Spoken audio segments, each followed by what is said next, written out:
Puji Tuhan kita sudah tiba pada minggu yang kedua dari bulan Maret.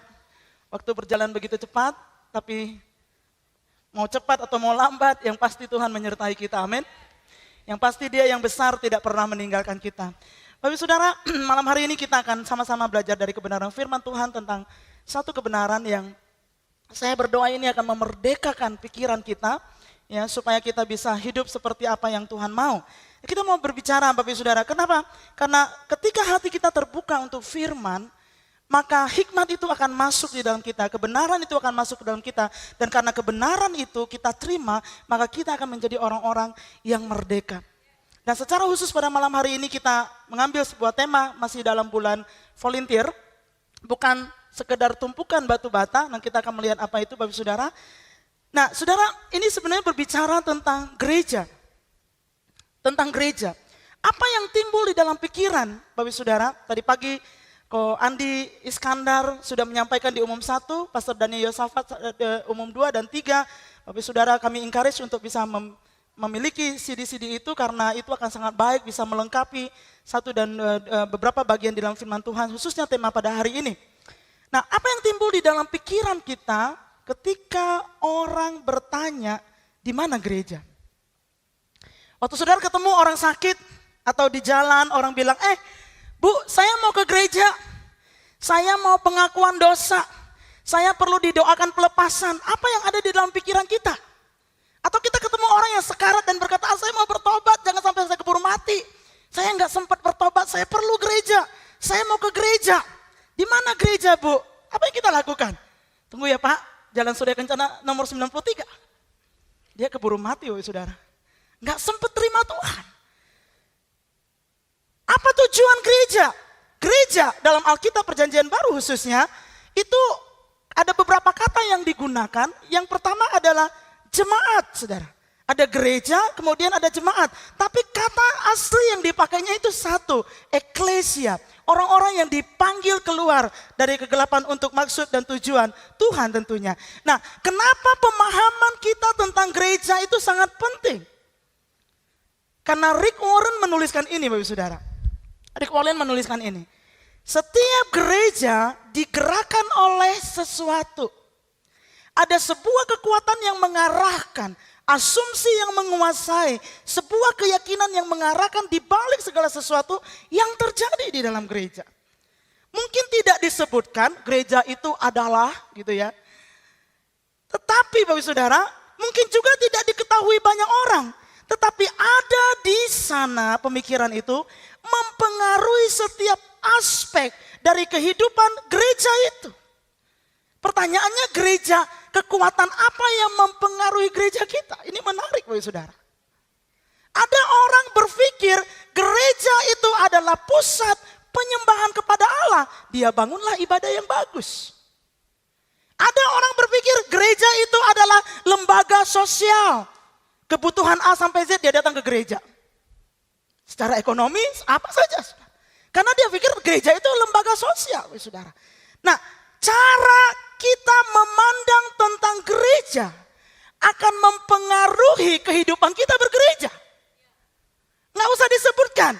Cara kita memandang aja apa gereja buat saudara dan saya, saudara. Karena itu akan mempengaruhi kehidupan kita bergereja satu dengan yang lain, saudara. Ada beberapa referensi di dalam Alkitab, ada banyak sekali yang Paulus tuliskan secara khusus, Paulus banyak menuliskan itu. Bahwa gereja atau jemaat atau eklesia dalam perjanjian baru itu baik secara universal ataupun di dalam kelompok-kelompok yang kecil itu tidak berbicara tentang gedung gereja. Tapi itu berbicara tentang orang. Apa buktinya? Roma pasalnya yang ke-16 ayatnya yang ke-5. Dikatakan salam juga kepada jemaat di rumah mereka. Jemaat itu gereja di situ. Eklesia. Di rumah mereka. Salam kepada Epenetus, saudara yang kukasihi. Yang adalah buah pertama dari daerah Asia untuk Kristus. Jadi gereja, orang percaya yang berkumpul di rumah-rumah life group. Itu gereja, saudara. Orang-orangnya itu. Karena tidak mengarahkan kepada gedung.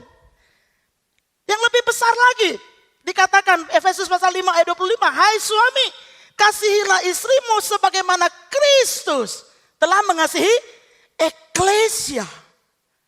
Itu berbicara tentang tubuh Kristus atau orang-orang percaya secara universal yang ada di dalam dunia ini, saudara. Jadi orang-orang percaya baik yang ada di gereja Sidang Jemaat Allah Bethlehem, yang ada di gereja A, gereja B dan sampai Z, itu gereja sampai ke ujung bumi, itu adalah gereja secara universal. Itu disebut gereja. Nah, di gereja ini kita percaya bahwa gereja bukan sekedar gedung. Makanya kita mendorong saudara, ayo terlibat di dalamnya, ayo do something, ayo berkontribusi, ayo belajar untuk melayani. Kenapa ada Come on Bethlehem, saudara? Kenapa ada bulan volunteer? Karena gereja bukan berbicara tentang gedung.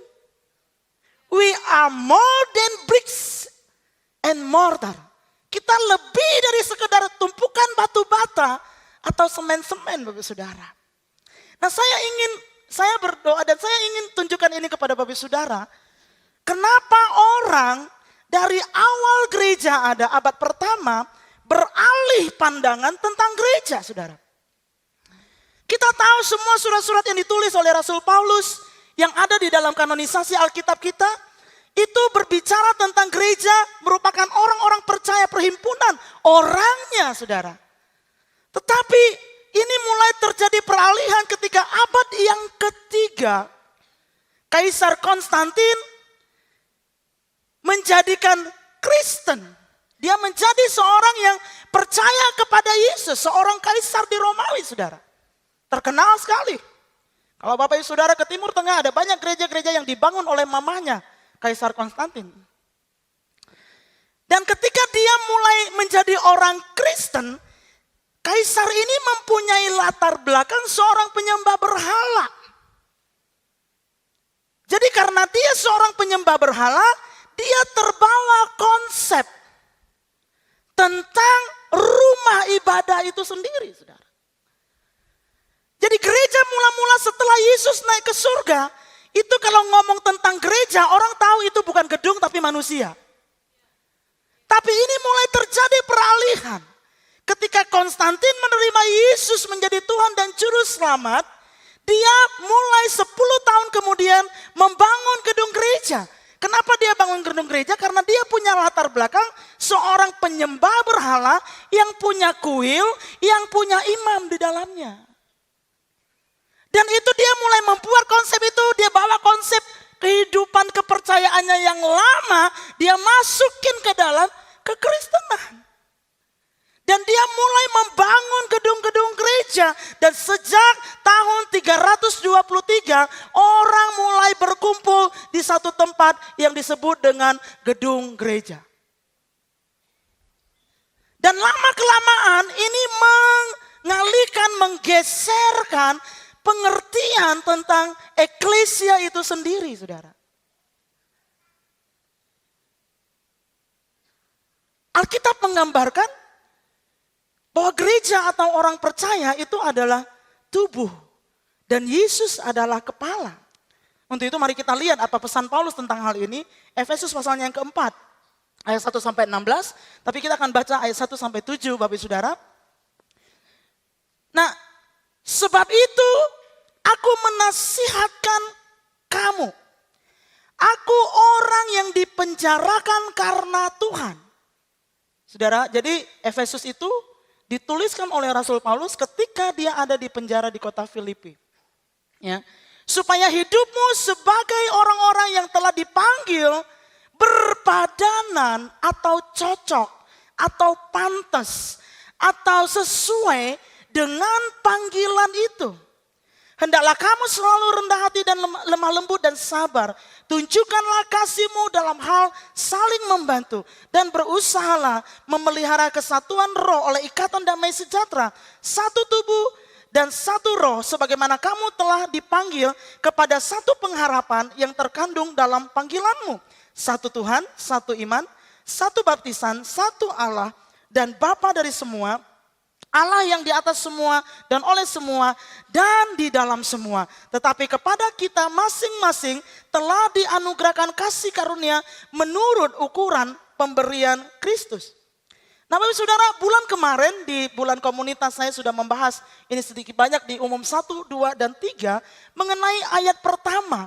Paulus mendorong, Paulus seorang yang dipenjara karena Tuhan, bukan karena narkoba, bukan karena nyuri, bukan karena yang lain, tapi dia dipenjara karena Tuhan. Ya, jadi beda ya. Wah, jangan kita berpikir, wah, masa kita belajar dari seorang yang dipenjara, ini dipenjara karena Tuhan, bukan karena yang lain. Ya. Paulus berkata, hiduplah sepadan dengan panggilanmu, perkataanmu, perbuatanmu, keputusanmu, pilihanmu harus berpadanan dengan panggilan itu. Bulan lalu saya katakan jangan sampai terjadi penistaan panggilan. Kalau engkau dipanggil sebagai kepala keluarga, jadilah kepala keluarga. Arahkanlah keluargamu. Pimpinlah mesbah di dalam keluarga. Biasanya kan begini kan, Pak berdoa apa? Papa kan imam dan keluarga. Mama aja deh kan mama lebih banyak berdoa dari saya. Kamu aja deh kan kamu rajin ke gereja, udah kamu aja yang pimpin gitu. Nah mulai hari ini kita mau belajar, amin bapak-bapak. Hiduplah sesuai panggilanmu. Kalau engkau dipanggil untuk menjadi seorang anak, jadilah anak. Jangan jadi orang tua. Karena hari-hari ini banyak terbalik. Orang tua jadi anak, anak jadi orang tua. Bukan orang tua yang ngatur anak, anak ngatur orang tua. Ngasih apa enggak? Awas kalau enggak ngasih.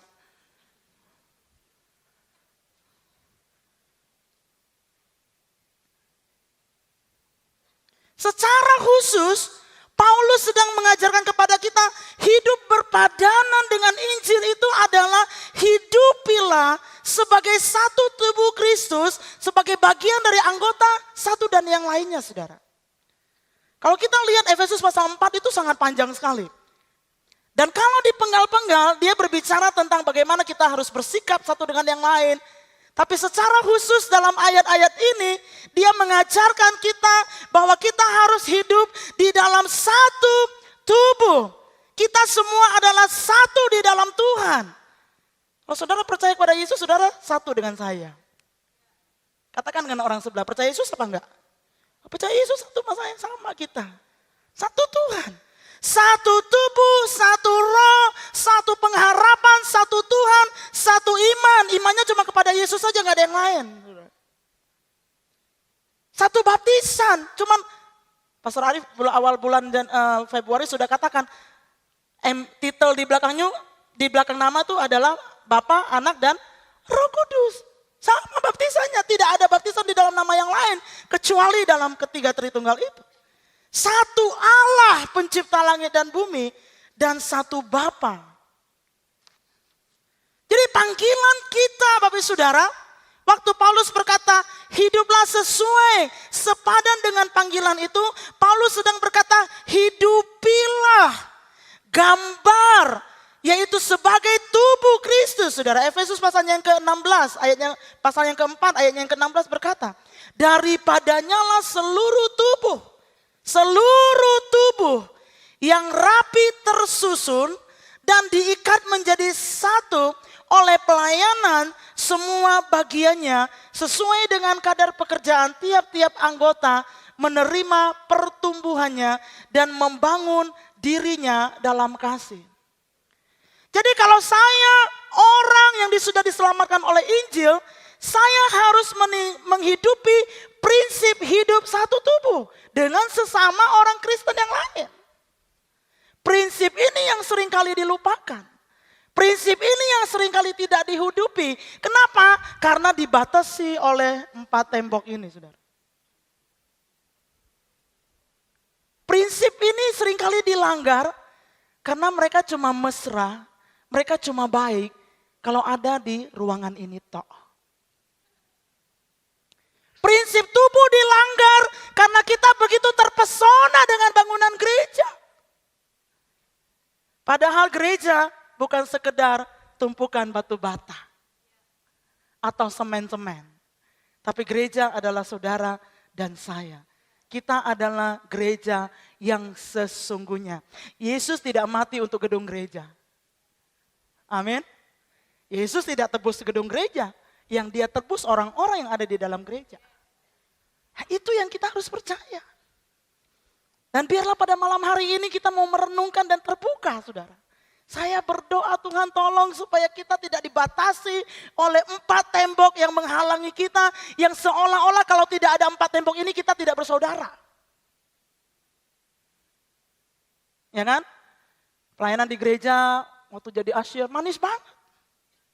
Di jalan ketemu nggak mau lihat. Ya kan? Di gereja parkirin orang. Di jalan serobotin jalan orang. Coba gimana tuh saudara? Prinsip satu tubuh itu nggak dihidupin, saudara. Karena dibatasi oleh bangunan gereja. Jadi mari kita terobosi bangunan gereja, bukan dihancurin ya. Kita bersyukur karena kita punya gedung gereja yang baik. Amin. Orang, saudara tahu di Sri Lanka, di Bangladesh, ya, waktu hamba-hamba Tuhan penginjilan, terus mereka sudah mulai menangkan beberapa jiwa, mungkin ada 7, 8, 10 orang Bapak Saudara ya. Tahu nggak mereka ibadah di mana? Di bawah pohon. Terus duduknya di mana? Masing-masing bawa kursi dari rumah. Lah lama-lama waktu ada bangunan gereja, kursi-kursi itu diserahkan kepada gereja. Kita bersyukur kita. Saudara nggak usah bawa kursi dari rumah, betul nggak? Ada yang bawa kursi dari rumah? Kita bersyukur. Justru dengan ada fasilitas yang baik, kita harus semakin giat satu dengan yang lain. Kita harus semakin belajar untuk membangun kehidupan kita. Kita harus semakin rajin untuk mengiring Tuhan kita, amin. Karena semua sudah diberikan, Tuhan begitu ajaib dan luar biasa. Saudara. Saya pernah ngelihat satu perintisan di Seram Utara. Rumah gembala sidangnya, saudara. Sekaligus itu jadi tempat ibadah, itu nggak ada daun jendelanya. Jendelanya pakai plastik, saudara. Atapnya itu bukan genteng, bukan seng. Tapi itu bekas terpal yang dipakai di tambak udang di situ. Ya. Kemudian kalau di tambak udang itu ternyata setelah sekian lama pakai, tatakannya itu mesti diganti. Itu pendetanya beli itu untuk tutupin rumahnya. Tapi apakah itu menghalangi semangat mereka untuk beribadah kepada Tuhan? Tidak. Kenapa? Karena gereja lebih dari sekedar tumpukan batu bata. Amin saudara? Ya, ngomong sama orang sebelah jangan gak datang minggu depan harus datang lagi. Benar. Nah, dalam ayat 16 ini Paulus menuliskan di sini terkandung prinsip hidup sebagai tubuh. Prinsip yang pertama itu ada kata terikat, diikat. Saudara, orang tuh biasanya gak suka diikat, betul apa enggak? Gak mau saya diikat, saya maunya bebas. Bebas akhirnya bablas, saudara. Karena bebas sama bablas itu beda tipis. Terikat, saudara. Bulan lalu saya sampaikan, dalam Mazmur 92, ayatnya yang ke-13 dan seterusnya, orang benar akan bertunas seperti pohon korma, akan bertumbuh subur seperti pohon aras di Libanon. Mereka yang ditanam, itu bicara terikat tuh kalau udah ditanam. Kenapa kita percaya tentang gereja lokal, saudara? Tertanam di bait Tuhan akan bertunas di pelataran Allah. Pada masa tua pun mereka masih berbuah menjadi gemuk dan segar untuk memberitakan bahwa Tuhan itu benar, bahwa Ia gunung batuku dan tidak ada kecurangan padanya. Pada zaman itu, ini ditulis dalam konteks Yerusalem. Bait Allah di mana bait Allah berada. Tapi hari ini ditulis dalam konteks saudara dan saya ada di dalam sebuah gereja lokal. Kita percaya ada gereja tubuh Kristus secara universal. Orang percaya ada di mana-mana. Tapi untuk berada di dalam sebuah gereja lokal dan tertanam di dalamnya itu Alkitabiah, saudara. Itu Alkitabiah. Kenapa di gereja ini kami mendorong? Kalau saudara memang serius untuk bertumbuh, mari daftarkan diri jadi anggota. Mari ikutin prosesnya. Kenapa? Bukan untuk mengikat sebenarnya, tetapi memang perlu tertanam. Kalau kita tertanam, baru kita bisa menghasilkan buah. Saudara. Tapi dalam ayat ini juga Paulus menuliskan diikat menjadi satu. Jadi begitu prosesnya saudara bergabung dan dipercaya kepada Yesus masuk dalam sebuah gereja lokal. Dan Paulus katakan kepada jemaat di Efesus, diikat menjadi satu oleh pelayanan semua bagiannya. Oh ini luar biasa, saudara. Kalau dalam konteks tubuh, prinsip tubuh, tangan terikat sama kaki. Karena ketika kaki gatal, tangan yang garut. Betul apa enggak? Otak berkata jalan, kaki yang jalan, tapi butuh mata yang lihat. Kalau enggak nabrak nanti. Kepala bilang lapar, butuh mata yang cari makan, mulut yang ngunyah, tangan yang masukin makanan ke dalam mulut. Itu prinsip tubuh, saudara. Dan firman Allah berkata kita ini adalah satu tubuh di dalam gereja lokal ini, saudara. Makanya marilah kita tertanam di dalam gereja ini. Kalau saudara merasa, oh ini rumah saya, marilah tertanam. Marilah ikutin semua proses itu, supaya saudara bisa tertanam. Lubang hidung kalau gatal, saudara bisa garut pakai lubang hidung sendiri? Ya nggak bisa. Yang mana ayo dipakainya? Nggak mungkin pakai jempol kaki. Ya kan?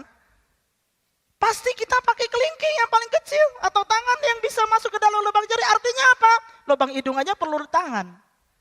Saling membutuhkan satu dengan yang lain, saudara. Dan saudara kita perlu garis bawahi dua kata yang sangat penting. Diikat menjadi satu oleh pelayanan semua bagian. Ada dua kata. Yang pertama kata pelayanan. Kalau dalam bahasa aslinya diterjemahkan effectual working. Itu bicara tentang energi yang keluar. Itu bicara tentang effort. Itu tentang karya. Itu tentang hasil kerja. Itu berbicara tentang melakukan sesuatu. Dan juga dikatakan oleh semua bagian, saudara. Jadi 3 alasan pelayanan sangat penting di dalam rumah Tuhan. Tentunya setelah saudara terikat di dalam gereja lokal. Ya, karena di dalam gereja ini kita sangat menghargai sesama gereja lokal yang lain. Kita tidak mau offend them. Ya, kita nggak mau melukai hati sesama tubuh Kristus yang lain yang ada di luar gereja kita menghargai mereka. Jadi kenapa di gereja ini kami sangat butuh komitmen bersama-sama untuk bertumbuh bersama. Oke, kalau kita mau bertumbuh bersama-sama, saudara akan diberdayakan. Masuk ke dalam pelayanan-pelayanan. Karena kami menghormati tubuh Kristus yang ada di gereja lokal yang lain. Dan saya pikir itu sangat baik dan sangat sehat. Sehingga tidak ada persaingan di dalam gereja. Amin, Bapak Saudara. Tiga alasan yang penting. Yang pertama, pelayanan itu perekat tubuh Kristus, saudara. Saya mau tanya, Bapak Saudara, kalau saudara datang hanya setiap hari Minggu, duduk manis di sini, menikmati musik yang baik, menikmati khotbah yang luar biasa seperti hari ini. Loh, kalau saya pede, saudara nggak pede dengernya ya? No, bukan cuma itu masalahnya. Kalau kita cuma datang hari Minggu dan beribadah, duduk dengan manis di dalam gereja, dan saudara sudah merasakan saya begitu rohani, saya sudah bisa bertumbuh satu dengan yang lainnya, sebenarnya saudara, kita belum terikat dengan tubuh Kristus yang lain. Kita masih sendiri-sendiri. Tapi begitu saudara masuk dalam pelayanan, ada yang bisa diomongin, ada yang bisa didiskusikan. Ada yang bisa dikomunikasikan, hubungan sudah mulai terbangun. Satu dan yang lain mulai merekat satu dengan yang lain. Waktu ketemu di jalan, oh Impel kemarin nyanyi keren banget loh. Padahal saya gak kenal dia sebelumnya. Cuma gara-gara sama-sama di pelayanan aja. Saudara ngerti maksudnya? Saya gak terlalu kenal dekat dengan siapapun di gereja. Waktu saya masuk ke dalam pelayanan, mulai ada bahan diskusi, mulai ada satu hal yang dan lain enggak. Somehow itu mengikat kita aja, saudara. Karena firman Allah katakan, diikat menjadi satu oleh pelayanan, saudara. Jadi pelayanan yang kita bisa kontribusikan, berikan untuk Tuhan di konteksnya gereja lokal, itu akan mengikat satu dengan yang lain. Itu akan membuat kita semakin dekat satu dengan yang lain. Itu akan membuat kita saling membutuhkan satu dengan yang lain. Saudara tahu kalau pemimpin pujian, kalau saya nggak punya hubungan yang baik dengan pemimpin pujian, atau yang nyanyi, atau yang lain, khotbah itu setengah mati, saudara.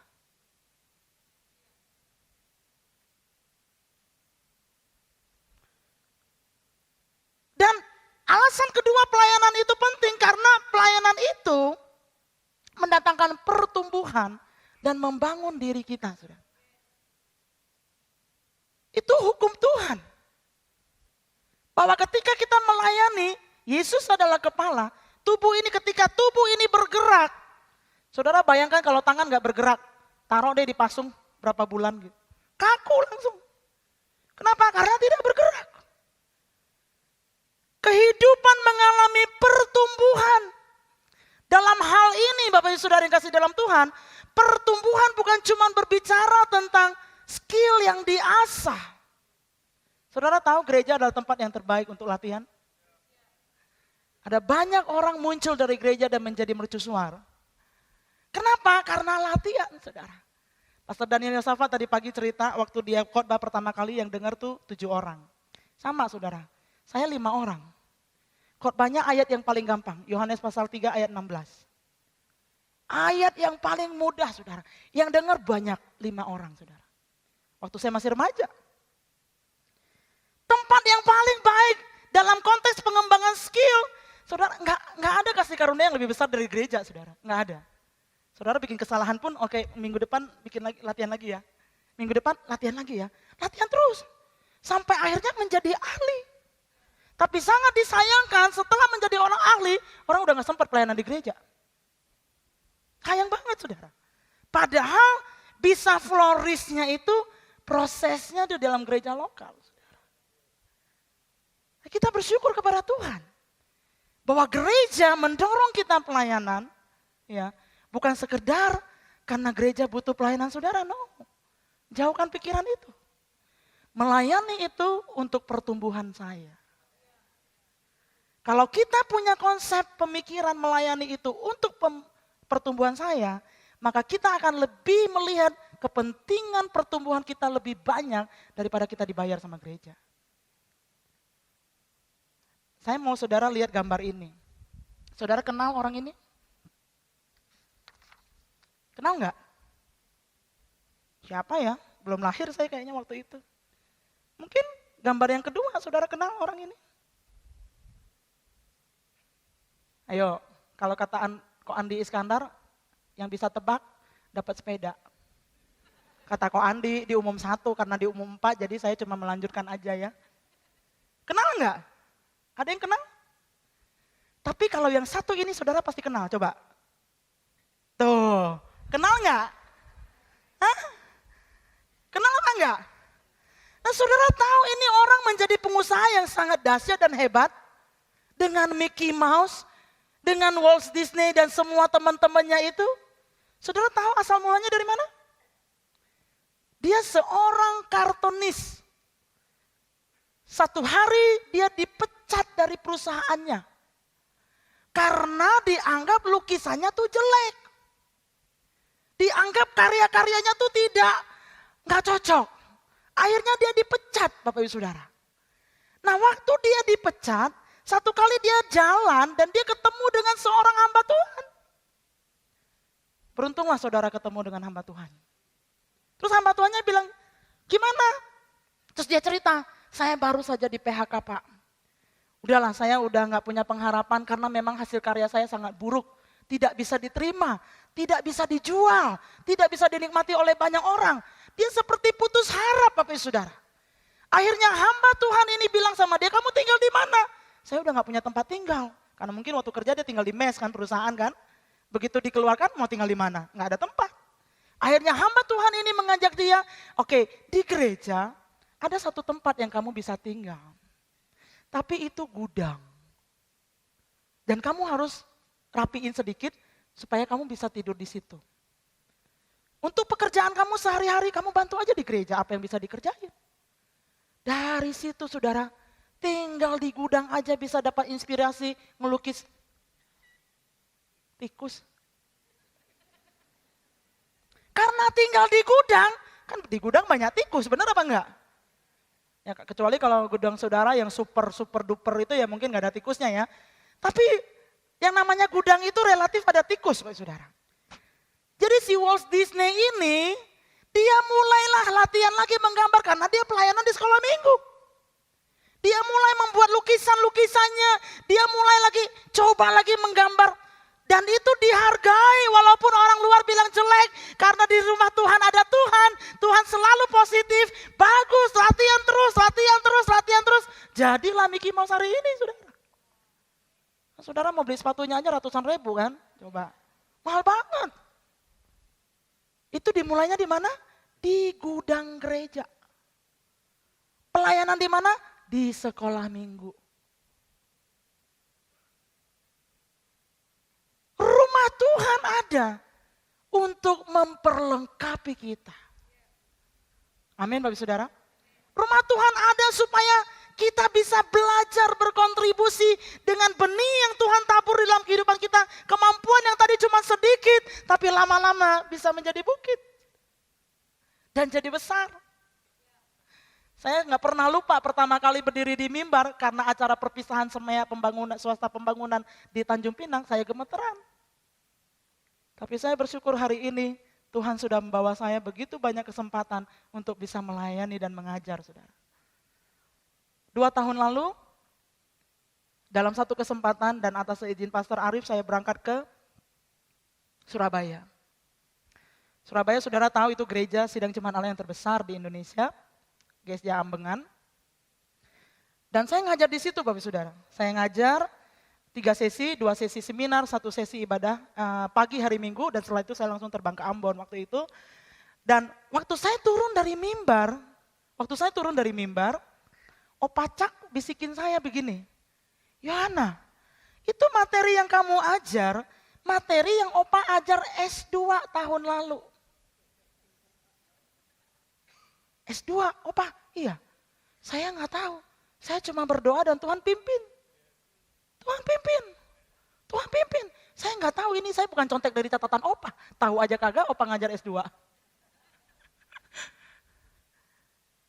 Sudah, He will do amazing things. Tuhan itu sangat luar biasa, saudara.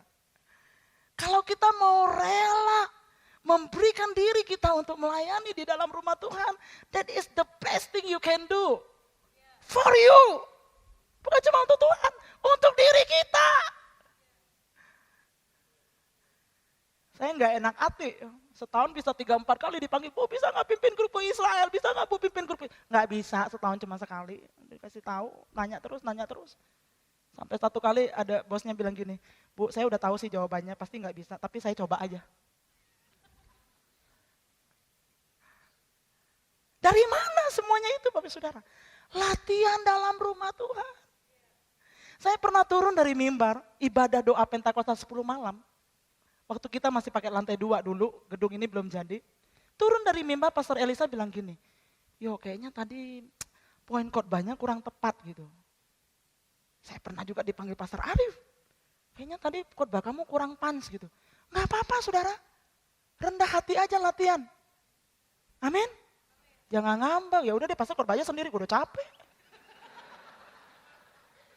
Kan pasti pikir enak. Udah mesti puasa, susah kan puasa? Susah nggak? Aku. Udah mesti puasa, mesti belajar, belum lagi banyak tanda tangan ini, tanda tangan itu, belum lagi konseling, belum lagi ini, belum. Diurutin semuanya saudara. Saudara itu akhirnya kita jatuh mengasihani diri sendiri. Amin. Waktu kita jatuh mengasihani diri sendiri, we lost the process. Karena we lost the process, we miss the process, kita nggak dapat result yang baik. Itu hukumnya Bapak Saudara. Rumah Tuhan. Kenapa firman Allah berkata, dan itu sangat jelas, daripadanya lah seluruh tubuh yang rapi tersusun diikat menjadi satu oleh pelayanan. Semua bagian sesuai dengan kadar pekerjaan tiap-tiap anggota menerima pertumbuhannya. Pelayanan di dalam gereja bukan sekedar meningkatkan skill kita, tapi pertumbuhan kita. Kenapa? Waktu saudara mengalami kendala, saudara ada tekanan, saudara menghadapi pencobaan, menghadapi masalah di dalam rumah Tuhan, ikutin aja prosesnya. Makanya gereja ini sangat concern bukan cuma saudara berdiri di mimbar, tapi karakter kita. Amin Bapak Saudara. Nah, prinsip yang pertama kita harus terikat di dalam gereja lokal. Prinsip yang kedua, sesuai dengan kadar pekerjaan tiap-tiap anggota. Berarti yang kerja itu tiap anggota. Betul apa enggak? Setiap orang harus melayani. Saya dulu kalau ngomong gitu terus ada emak-emak, ibu-ibu maksudnya. Bilang gini, kalau semua orang melayani, ya siapa yang dilayanin katanya. Sekarang saya mau tanya, waktu saudara makan, emang semua makan, kaki, tangan semua makan? Enggak kan, cuma mulut kan? Tangan kan cuma masukin, betul apa enggak? Kaki mah cuma diam aja. Ada waktunya kita diam, kita dilayani, oh yes. Ada waktunya kita melayani. Jadi yang kerja itu semua anggota. Benarlah kata Bapak Presiden kita, kerja itu loh. Kadar pekerjaan berbicara tentang ukuran seberapa banyak dia dipercayakan oleh Tuhan. Kemampuan, kesanggupan. Oleh karena itu Bapak Ibu Saudara, dua kesimpulan yang sangat penting. Every single work is important in the kingdom of God. Setiap apapun perkara yang kita bisa kerjakan walaupun itu kecil, itu berarti dalam kerajaan Allah. Karena kita dipanggil untuk menjadi tubuh Kristus. Amin. Yang kedua, every Christian has a job to do. Tuhan sudah menaruh segala sesuatu di dalam kehidupan kita. Kita menjadi penting Bapak Saudara. Apapun yang kita bisa kontribusikan. Pastor Daniel Yosafat tadi di umum 2 mengatakan, kalau ada satu bagian pelayanan saja tidak dilakukan, karena saya menahan diri untuk melakukan pelayanan saya, padahal saya tahu saya dipanggil untuk melakukan itu, maka itu akan mengorbankan lebih banyak orang lagi di dalam tubuh Kristus itu. Oleh sebab itu, mari kita mau lihat ini semua. 1 Petrus pasal 2, ayat yang kelima.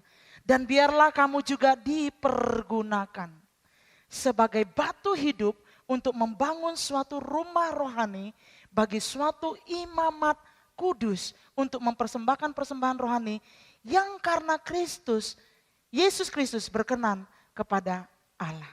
Roma 12 ayat 5 berkata, demikian juga kita walaupun banyak adalah satu tubuh di dalam Kristus, tetapi kita masing-masing adalah anggota yang seorang terhadap yang lainnya.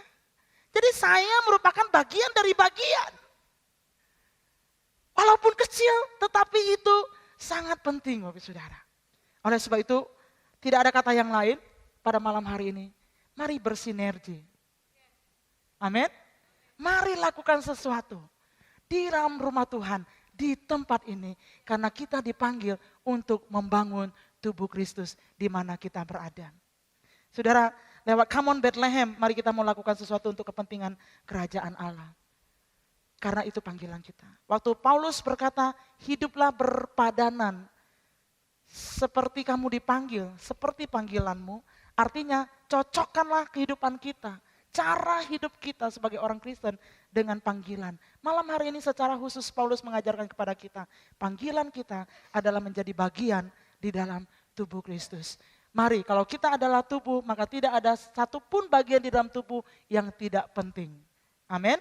Semua yang dikerjakan baik yang cuma ngupil, baik yang cuma apa aja itu penting di dalam tubuh Kristus untuk kepentingan kerajaan Allah membangun kehidupan kita sendiri dan kita semakin hari akan menjadi semakin serupa dengan Tuhan. Saudara diberkati pada malam hari ini?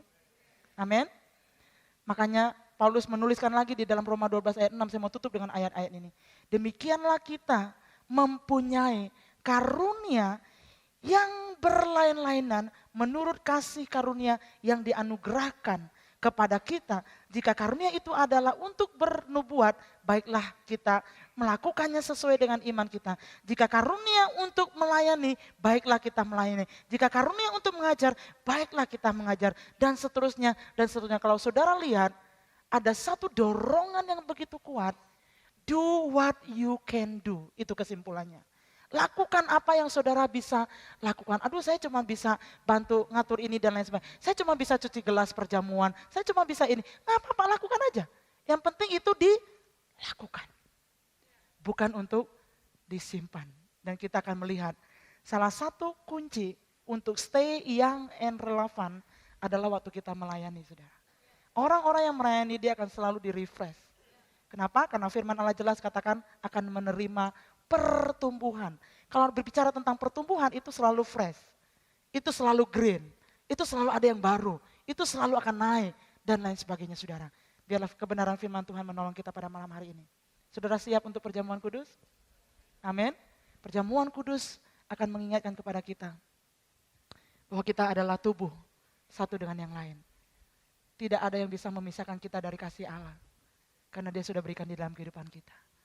Mari kita datang kepada Tuhan di dalam doa kita.